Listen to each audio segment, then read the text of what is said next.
کاندھلہ ایک شہر، ایک گاؤں تھا جس میں مسلمان اور ہندو اکٹھے رہتے تھے۔ وہاں پر ایک چھوٹا سا زمین کا ٹکڑا تھا جس پر ایک مسلمان اور ہندو کے درمیان جھگڑا ہوا۔ مسلمان کہتا تھا کہ یہ میرا پلاٹ ہے، ہندو کہتا تھا میرا ہے۔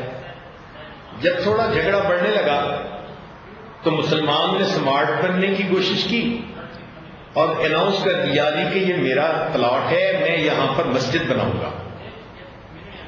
جواب میں ہندو نے بھی کہہ دیا کہ میں یہاں پر مندر بناؤں گا۔ اب بات تو تھی دو بندوں کی، لیکن وہ دو مذاہب کا جھگڑا بن گیا۔ چنانچہ پورے شہر کے اندر ٹینشن ہو گئی، قریب تھا کہ لوگ ایک دوسرے کے مرنے مارنے پہ تل جاتے۔ عدالت میں مقدمہ پیش ہو گیا تو انگریز جج تھا، وہ چاہتا تھا کہ یہ آپس میں صلح و صفائی کر لیں۔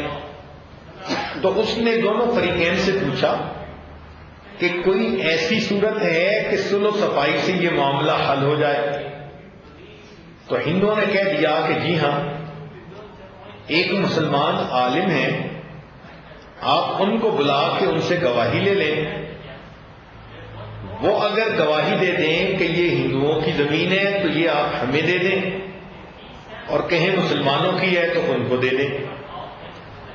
چنانچہ انگریز نے اگلی تاریخ دے دی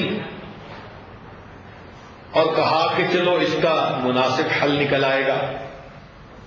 جب ہندو باہر آئے اور دوسرے لوگوں نے سنی تو باقی ہندوؤں نے ان کو لان تان کی کہ تم کیا کسی مسلمان کو حکم بنا کے آ گئے، وہ مسلمان ہے، وہ تو مسجد بنانے کے لیے کہے گا کہ مسلمانوں کی ہے، تم مقدمہ ہار گئے، تم نے برا کیا۔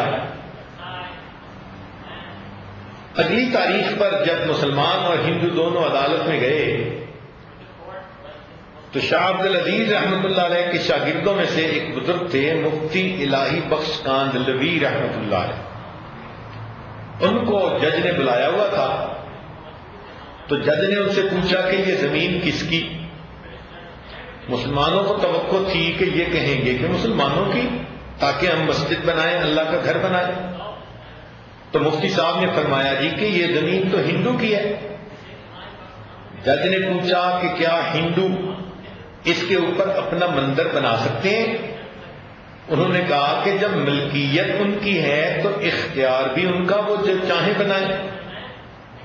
تو جج نے عجیب فیصلہ لکھا، اس نے مقدمے کا فیصلہ سناتے ہوئے کہا کہ آج کے اس مقدمے میں مسلمان تو ہار گئے مگر اسلام جیت گیا۔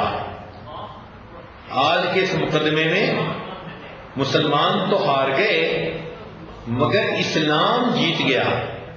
جب جج نے یہ فیصلہ سنایا تو وہ ہندو کہنے لگا کہ جج صاحب آپ نے اپنا فیصلہ سنا دیا، اب میرا فیصلہ بھی سن لیجئے کہ اگر اسلام اتنا سچ سکھانے والا دین ہے تو میں یہ کہتا ہوں کہ میں کلمہ پڑھ کر مسلمان ہوتا ہوں اور اس جگہ پر مسجد بنانے کا میں ارادہ کرتا ہوں۔